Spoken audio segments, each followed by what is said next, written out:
ഇന്ന് തന്നെ ഡൗൺലോഡ് ചെയ്യൂ. കാണൂ നിങ്ങളുടെ ഫേവറേറ്റ് ഷോസ്. പറയടി സത്യം, നീ ആ വീട്ടിൽ വെച്ച് നസീറിനെ കണ്ടില്ലേ? എടി കണ്ടില്ലേന്ന്? അബു, അവളെ തൊട്ടു പോകരുത്.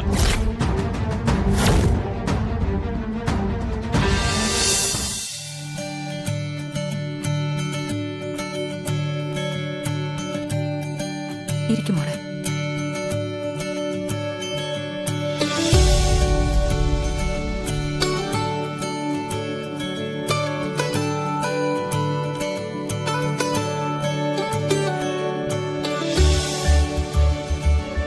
മുഹൂർത്തം തെറ്റുന്നതിന് മുമ്പ് താലി കെട്ടിക്കോളൂ.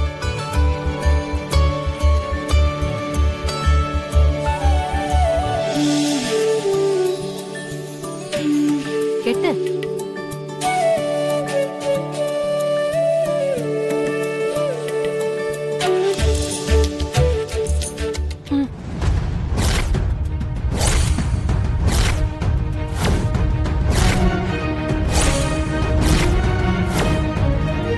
വിനീതിന് എന്നെ ഇഷ്ടപ്പെട്ടിട്ടാണോ ഈ കല്യാണത്തിന് സമ്മതിച്ചത്? അതോ ഇവിടുന്ന് കിട്ടുന്ന സ്വർണം കണ്ടിട്ടാണോ? ഇഷ്ടപ്പെട്ടു തന്നെയാ. അപ്പൊ പിന്നെ സ്വർണം ഇല്ലെന്നറിഞ്ഞപ്പോ ഈ കല്യാണം വേണ്ടെന്ന് വെച്ച് എന്നെ ഉപേക്ഷിച്ച് ഇറങ്ങി പോകാൻ നോക്കിയത് എന്തിനാ? അത് പിന്നെ അപ്പൊ വിനീത് ശരിക്കും എന്നെയല്ല ഇഷ്ടപ്പെട്ടത്. എന്റെ സ്വർണവും എനിക്കിപ്പോ കിട്ടിയ 10 ലക്ഷം രൂപയുമാണ് വിനീതിനിപ്പോ ആവശ്യം. അതിനുവേണ്ടി മാത്രമാണ് വിനീത് ഇപ്പോൾ ഈ കല്യാണത്തിന് സമ്മതിച്ചത്. ഇത് തീരുമ്പോൾ വിനീത് എന്നെ ഉപേക്ഷിക്കില്ലെന്ന് ആര് കണ്ടു? അതുകൊണ്ട് എനിക്ക് കല്യാണം വേണ്ട.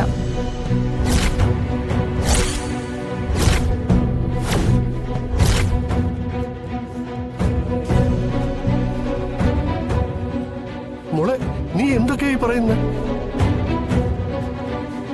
അച്ഛൻ എന്നോട് ക്ഷമിക്കണം. അച്ഛൻ ഈ അമ്മയുടെ മകന്റെ കാല് വരെ പിടിച്ചില്ലേ? എന്നിട്ട് ഇവര് സമ്മതിച്ചോ? ഇല്ലല്ലോ.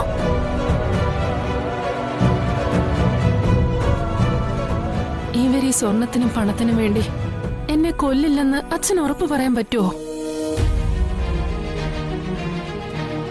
പൊന്നും പണവും ആഗ്രഹിച്ചു വരുന്ന ഒരാളെ എനിക്ക് വേണ്ട.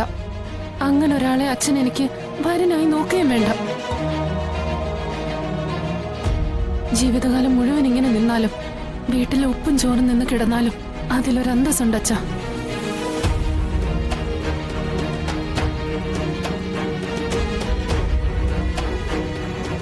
അതുപോലല്ല അച്ഛാ, ഇവരുടെയൊക്കെ വീട്ടിൽ പോയി നിന്ന് ഒരു വറ്റ് ചോറ് തിന്നാലും അതിനൊരു 100 വറ്റിന്റെ കണക്ക് പറയും.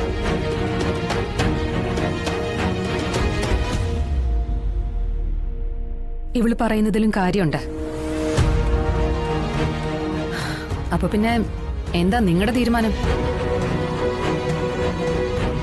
പെൺകുട്ടി വേണ്ടാന്ന് പറഞ്ഞ സ്ഥിതിക്ക് ഇനിയിപ്പോ ഇവിടെ നിൽക്കാൻ പോലും നിങ്ങൾക്ക് യോഗ്യതയില്ല.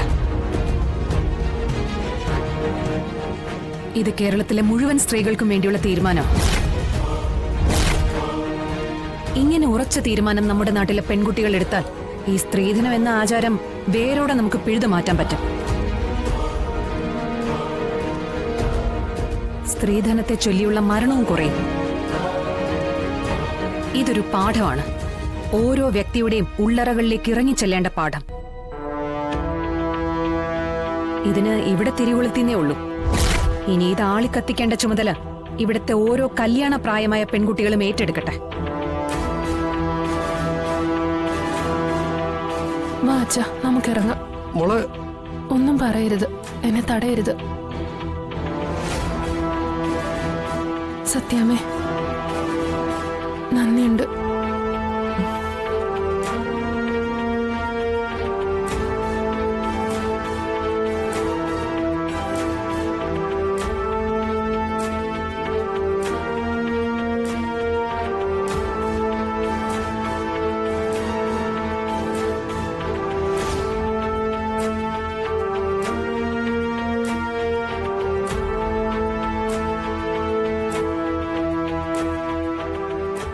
ഇതിൽ കൂടുതൽ സ്ത്രീധനം കിട്ടുന്ന ഒരു പെൺകുട്ടിയെ കണ്ടെത്തിയ നീ വിവാഹം കഴിക്കാവൂ.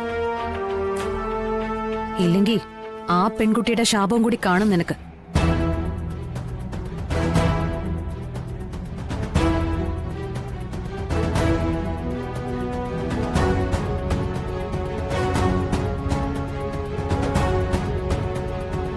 പോവാമേ.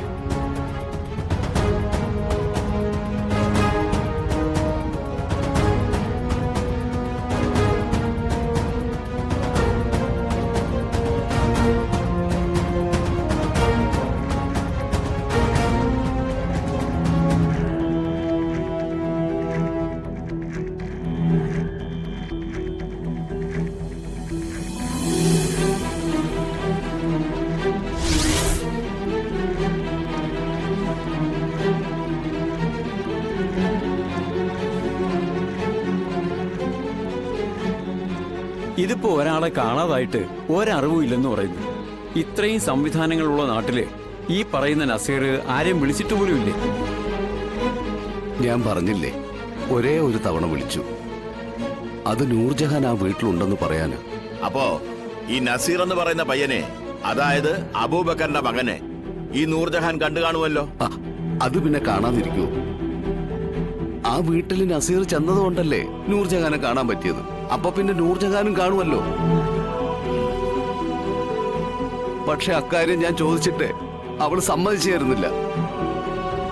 അതുകൊണ്ടാ ഞാൻ നിങ്ങളെ വിവരം ധരിപ്പിച്ചത്. എന്റെ മകൻ എവിടെ പോയെന്ന് എനിക്കറിയണമല്ലോ. ശരി, അവളെ വിളിക്ക്.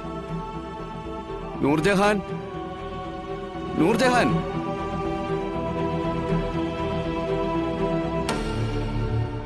നൂർജഹാനെ, നസീറിനെ കാണാനില്ലെന്നും അവസാനത്തെ ഫോൺ കോളിൽ നൂർജഹാനെ കണ്ടെന്നോ മറ്റോ നസീർ പറഞ്ഞെന്നും അബൂബക്കർ പറയുകയുണ്ടായി.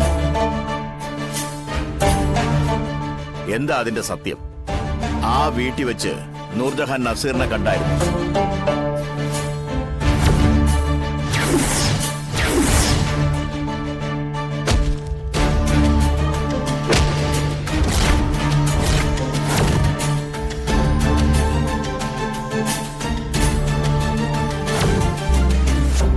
ചോദിച്ചത് കേട്ടില്ലേ? നസീറിനെ ആ വീട്ടിൽ വെച്ച് കണ്ടോന്നാ ചോദിച്ചത്. ഇല്ല, ആ വീട്ടിൽ നസീർക്ക് വന്നിട്ടില്ല. കള്ളം പറയുന്നോടി.